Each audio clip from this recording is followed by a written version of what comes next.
Hey, what's going on, y'all? Back with another one. Back with another one. We're gonna do a part two of the utilitarian concept, utilitarianism, of course. Part one of utilitarianism, but we're gonna talk about the pros and cons. Address a certain recording. I went in on that one. You know what I'm saying? But mostly the ethics and morals of hedonistic proportions. It's very hedonistic. I know people don't like my ass, and I don't give two shits. Fuck them. But we're going to the pros and cons.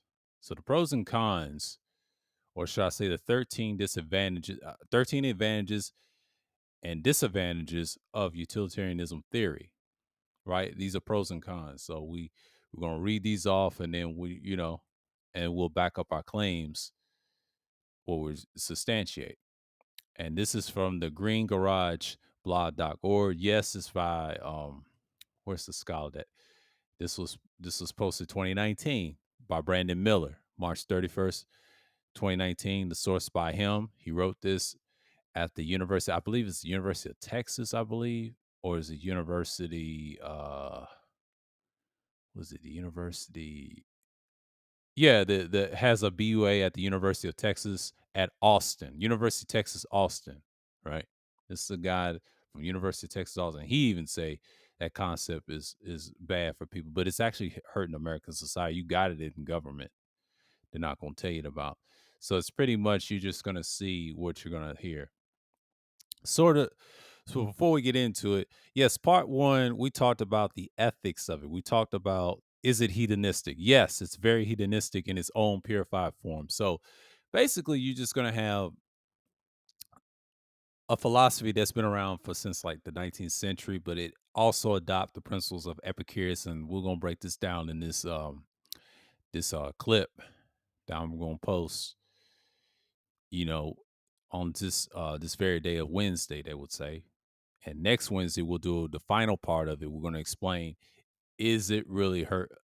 Is it the way in society, or is it really going to help? We're going to do a part three.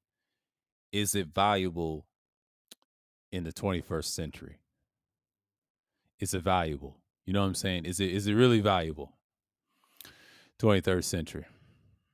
Not 23rd century, but 21st century, excuse me. 21st century. So we're going to do a part three on it, final part. And it's like a finale. We're gonna make a summary of it, and we're gonna watch what I said, and it may be a little longer, but we'll see. We'll see. Just give me the share. Okay, we're in the minute mark. Okay, we're gonna do some little reading. I know niggas don't like those. He's like, nigga don't like the read. No, they need to be educated to understand, because you got a lot of dummies that follow BGS's behind and don't know shit. I don't watch BGS's shit. He's a clown. I used to, but I stopped. That nigga's a whole clown, bro. Let me get on his ass. That's forever. I ain't forgot about his punk ass. Okay. Okay, because he loved to throw this around. I'm not throwing it around. It's his ass throwing it around, because I heard him say it. Clown ass nigga. But anyways, 13 advantages and disadvantages of utilitarianism theory. The utilitarianism theory, right? Utilitarianism is a doctrine which suggests that actions are correct if they are useful or to benefit of the majority of the population, but to determine the morality or ethics of every decision relies upon the resulting outcome instead of any other factor involved. That means, what is the definition of the ends justify the means in any situation? There are three fundamental principles that utilitarianism follows to create an ethical structure for society. This is for society. We're going to talk about society next Wednesday. And today's Wednesday. You understand that this is pretty much the situation. Okay. There are three fundamentals. Okay, I just read that. Okay, actions. Here's the first one. Here's the first part. Actions are only right if the consequences of them maximize whatever is good of anything that is bad. That's the first part. Here's the second part. The only thing that is good in society is happiness. That's another word. Greatest happiness of the greatest number. Here we go. Consequence the maximum, right? And then you got your happiness part. And it's the final part. Actions are only correct if they can maximize pleasure. That's another one for the majority of everyone. Now, the first part deals with what? Numbers. When they say right consequence, they're talking about the numbers. So that is quantum utilitarianism by Jeremy Bentham. So this part right here, they're talking about the Benthamites, aka the quantum utilitarians. And then you also got the greatest happiness of the greatest number. The greatest happiness is the key part. That's what they promote. It's happiness. That's the second part. Third part, they're talking about the quality of it. So when they say actions are only correct if they're maximized pleasure for the majority of everyone, that's quality. Okay, that's John Stuart Mill. So basically, you just got these three, and that's the key components of this philosophy. The problem is most people can't even pursue that. It's very subjective and selective, but most people can't. They're always going to be ills in the world what you see today. But this philosophy has ruined a lot of people. And that's why liberalism exists because of this, because they study this stuff and they put these theories out to put fillers out, and then there you are, you're struggling where you are. So it's like pretty much utilitarianism has its concepts. It's got some good concepts, but it's got a lot of bad concepts, a lot of cons. So it's pretty much what I've seen. It's got a lot of pros. It has its value, but it doesn't work realistically. It's been tried, but there's a lot of list of cons too. Anything that almost have a lot of pros, like got too many cons, that means it's not a good philosophy. It's not the answer, but it's understandable, but it's not the answer. It's a lot of cons. It's got a lot of cons. It's not good. Just because you got six pros, but more cons, that's not good. It's average. Okay, when we look at the definition of utilitarianism, we're looking at the definition of utilitarianism. I'm coming at these niggas of the sorry nigga universities. We won't talk about that. We'll do a part two on sorry niggas universities. We'll get that real soon, but don't lose sleep over it. There are some assumptions that must be made. We must believe that happiness is good for any individual in the first place. There must also be a desire within the society to pursue what would be considered something that creates that reaction.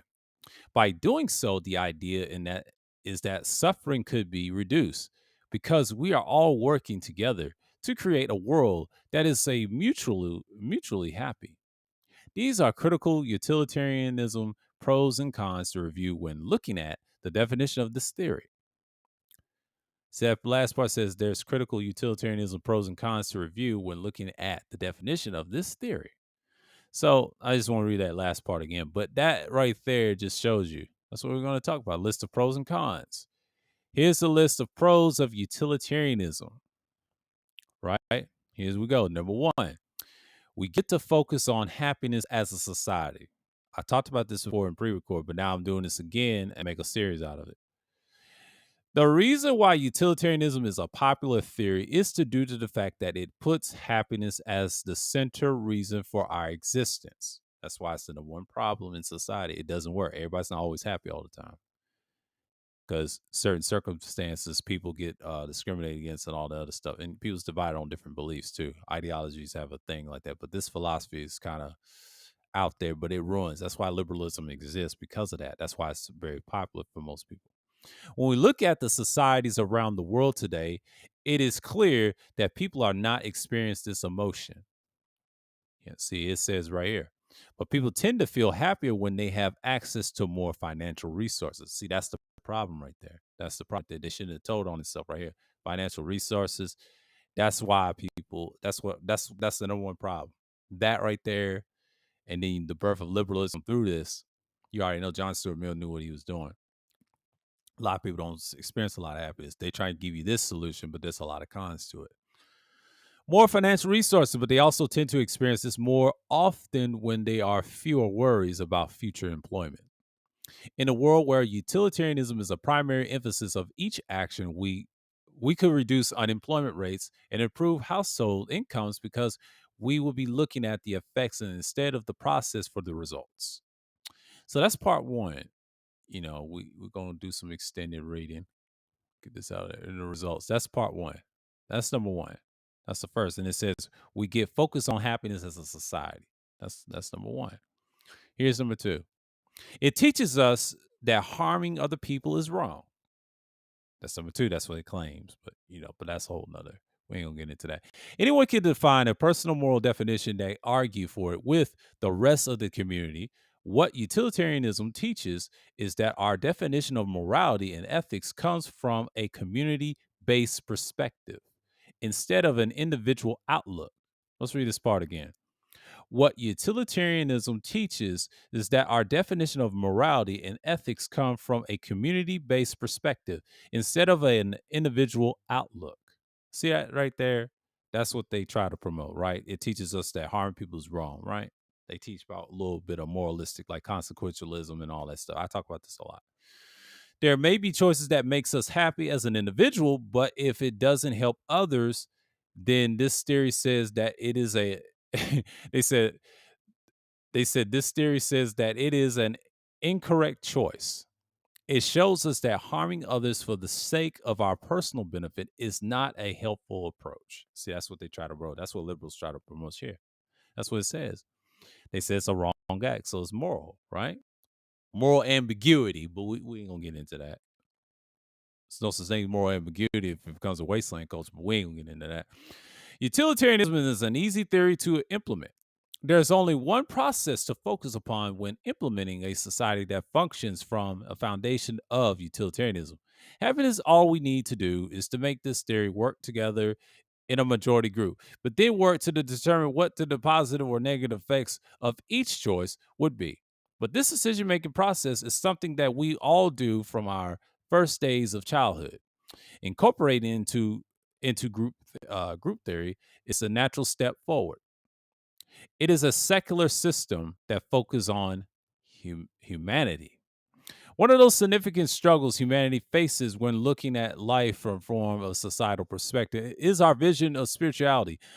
According to various estimates, there are roughly 4,200 and different religions being practiced in our world right now. But trying to pin down someone consider a spiritual belief and what another person would think to be a scientific fact can be challenging.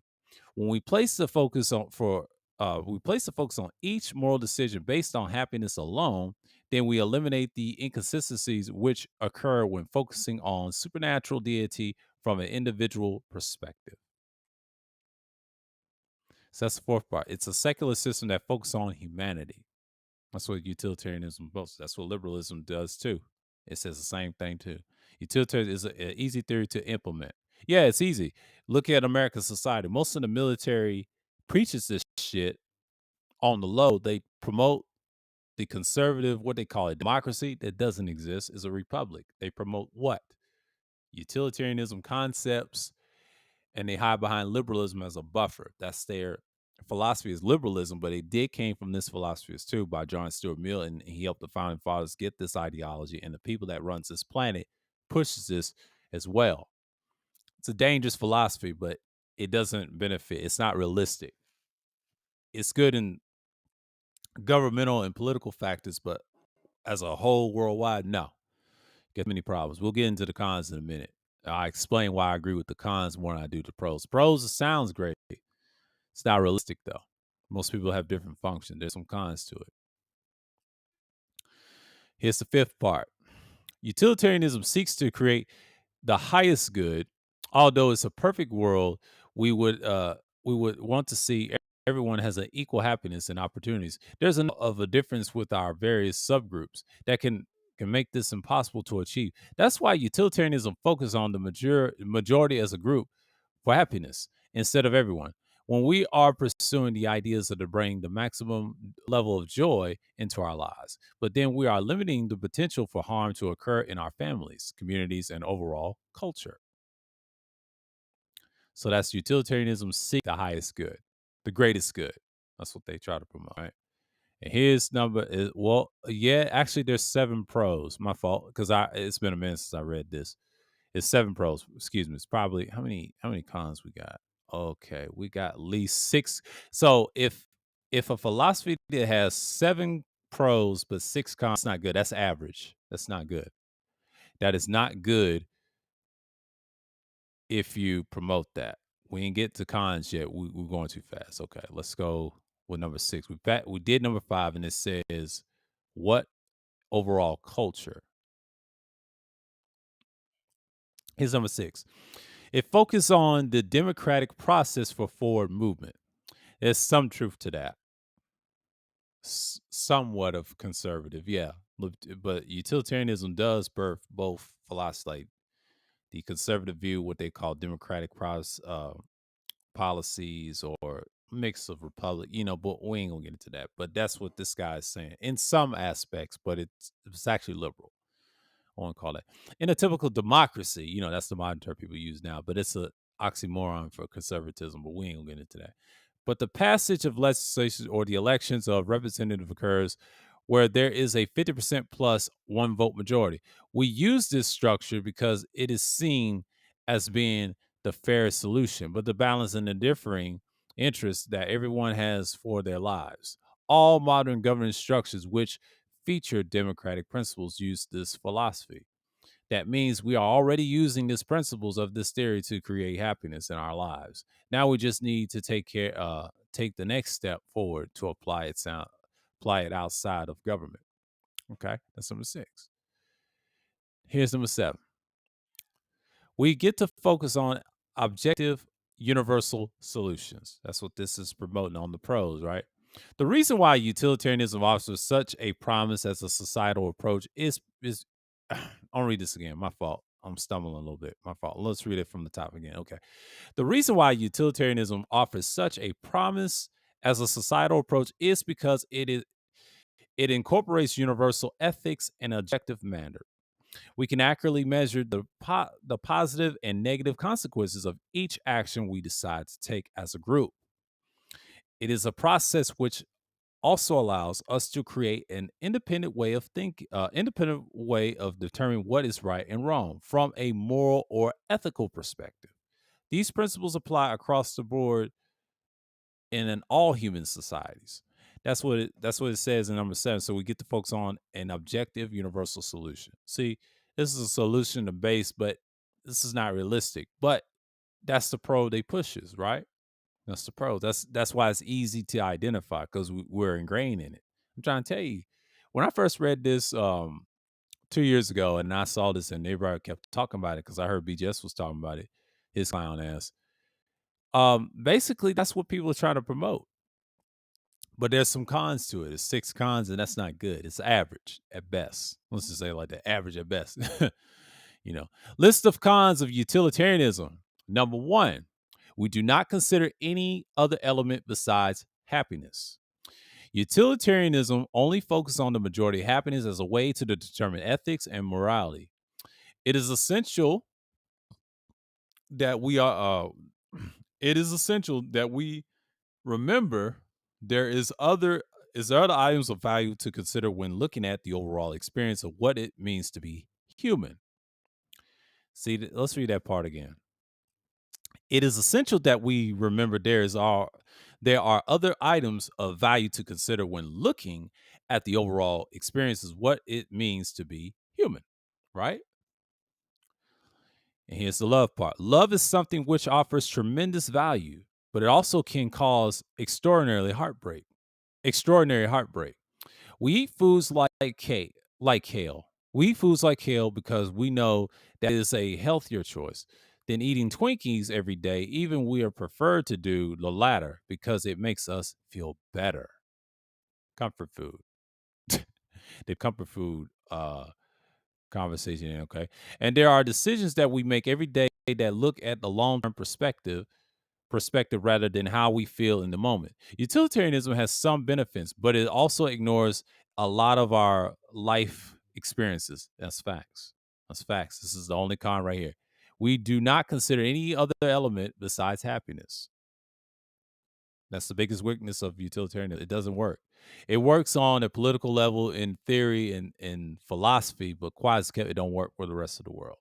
Total utilitarianism will never work because as long as you have secret societies and things like that ruin your lives, there's a lot of unstable. You need a little balance, but you don't need them. You don't need no rulers over you. But you really need a balanced, fair society, which it doesn't exist because one. people believe in autocracies and things like that. That's a whole nother stuff. When we talk about fascism, that's a whole nother beast of content I will talk about, explain why utilitarianism is the number one problem in any philosophy. But the biggest weakness of it, it birthed liberalism and other ideologies right behind it. You'll hear it in political spheres, but you'll never hear it in public because people are so ingrained with this concept. Okay, number two, it creates an unrealistic society. It's very unrealistic. That's why it doesn't exist. It exists in some aspect in liberalism and government, but you don't see it in person because it don't work. They pretend they want this, but they really don't. You don't want a society like that. It'll be chaos. Imagine this scenario. There are 8 people right now who would benefit from having your organs. See, the organs part.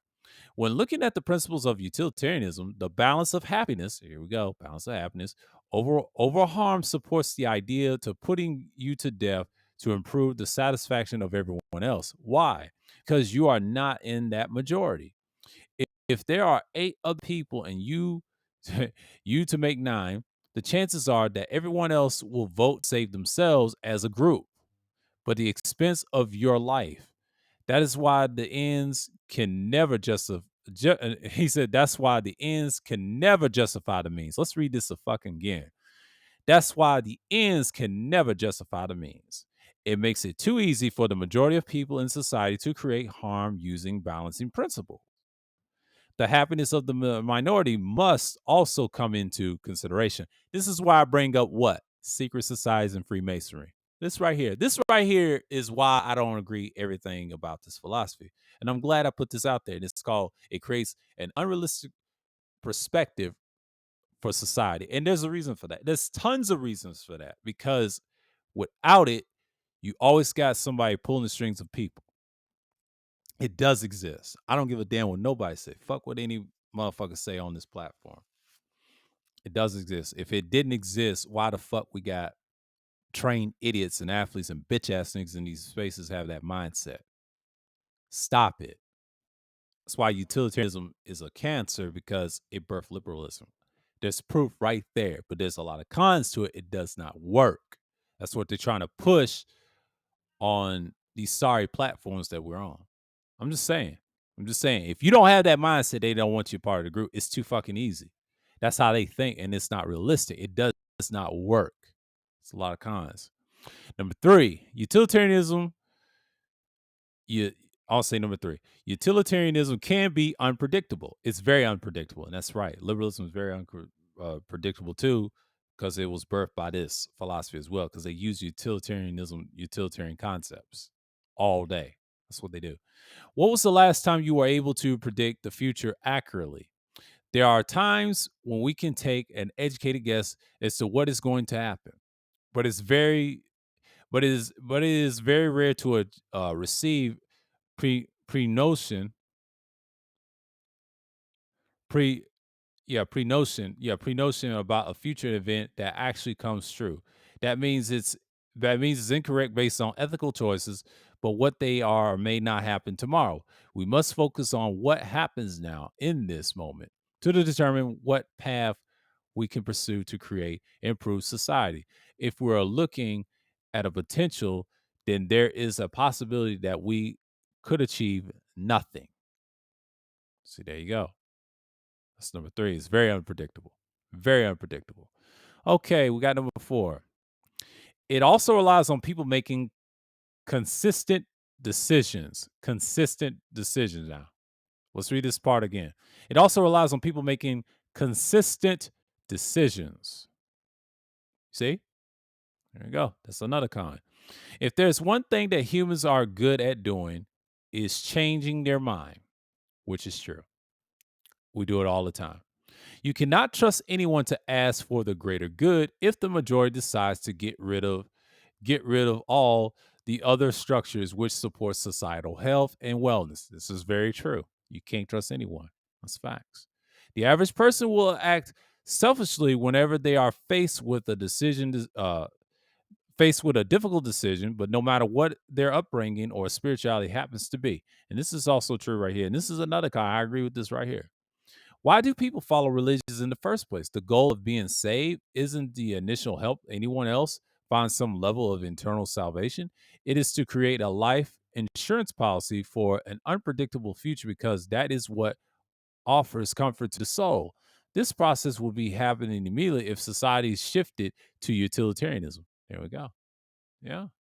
But religion, what I want to say about religion, religion is idolatry. I don't care about it on this channel, but I'm glad he mentioned it. That's even worse too. Neither one doesn't work. I'm just going in with that. It's idolatry. Never trust idolatry. If you're people of Israel, Yah's chosen, you serve him only. Everybody else, don't do utilitarianism, but if you're Gentile, don't do it at all. But that's a whole nother topic. Okay. The fifth one, utilitarianism relies on multiple definitions of happiness. That's another problem, another con. Every person has a different definition of happiness. Although we can find common ground on specific things, it is virtually impossible to see two people with clone perspectives about the world today. Humans are complete beings. What makes one person happy can make another individual feel bored, out of touch with their life.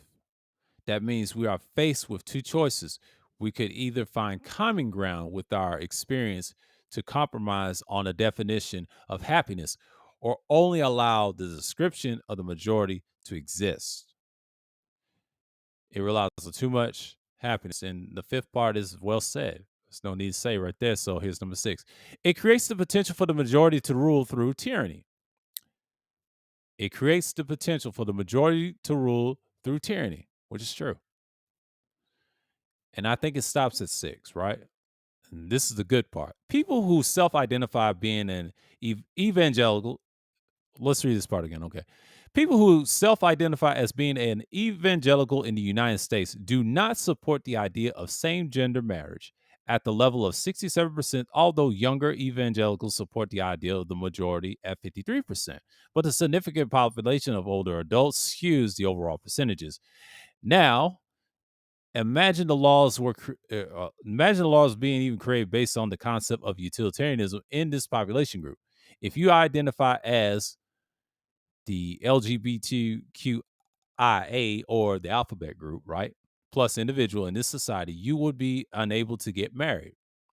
There will be nothing you can do about it, either or until enough people were swayed to come over to your position. Just because the majority of population believes something is right does not make it does not make it the ethical choice. The thought process kept women from voting for centuries, permitted slavery to exist, allows for child trafficking, human trafficking, and exploitation. But still today, many more activities that harm others in some way. That is why happiness cannot permitted to be the foundation of societal pursuits. Sometimes the correct choice is not the popular choice, which is true, which is very true. And that's why, folks, utilitarianism's pros and cons of utilitarianism shows us that there is a time and place where principles offer a potential benefit to society. The issue here is that the advantages cannot balance out the likelihood of harm that would exist at the end of the day. It does not take into account how people in a minority position factor into that society. That's a fact. And that's talking about Freemasonry and secret societies and people that controls all these autocracy governments and all this other stuff.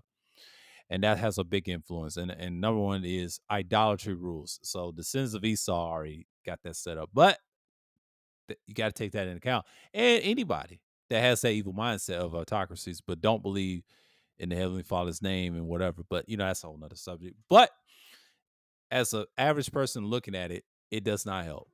It's very complex. Very complex. They are either forced to pretend to be happy or allow themselves to be exploited for the greater good.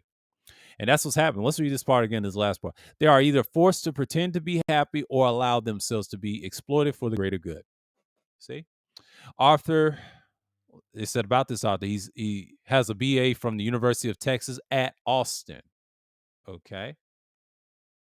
His name is Brandon Miller. He is a seasoned writer who has written over 100 articles and which has been read over 500,000 people. If you read any of the comments or concerns about this blog post, and then contact Green Garage, of course. This is the pros. This is the 13 advantages and disadvantages of utilitarianism theory and the pros and cons of it. We talked about it. It's by Green Garage. I got it. That's one of my sources I got.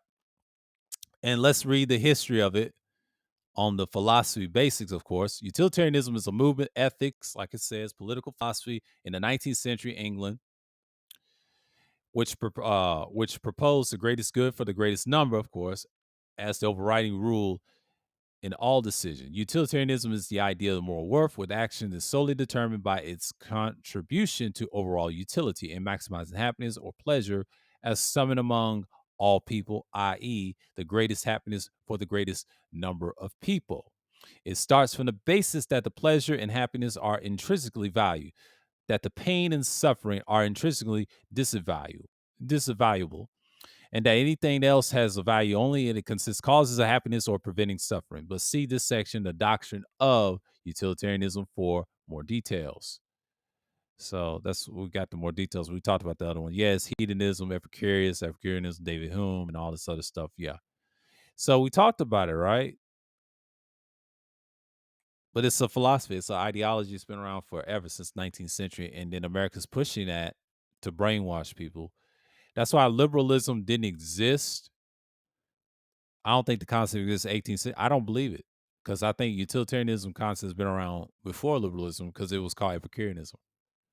Utilitarianism birthed it and made it worse. It's been around. They used to call it Epicureanism back then, but now they call it utilitarianism. But its origins goes back to Epicureanism, the Greek philosophy. I told you the criticisms of it. I talked about it. I talked about all the things that's needed. So basically, what you have here is a philosophy that's been around. Nuke the screen down for a minute. It's it's what you have in place that matters to the people, right? But when you talk about utilitarianism in its proper form, you understand that things gonna come awry, right? So I understand what's going on.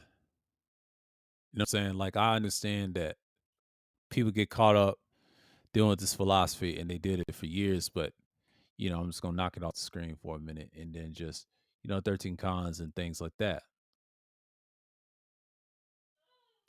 It's just sad. It's just sad.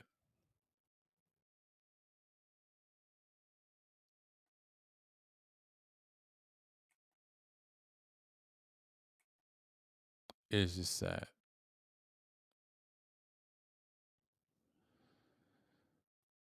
It's just sad. There ain't nothing on YouTube. Ain't nothing on YouTube at this point. So, folks, this has been a good one. This is part 2. Yes, utilitarianism is full effect. This is part 2, and we talk about the pros and cons and ethics of utilitarianism. So, with that, signing off, the people of Israel, if you get this knowledge, may y'all bless y'all. Name Melchizedek in peace. That's the living arm. Shalom to everyone. Until next time, I am signing off and I'm out.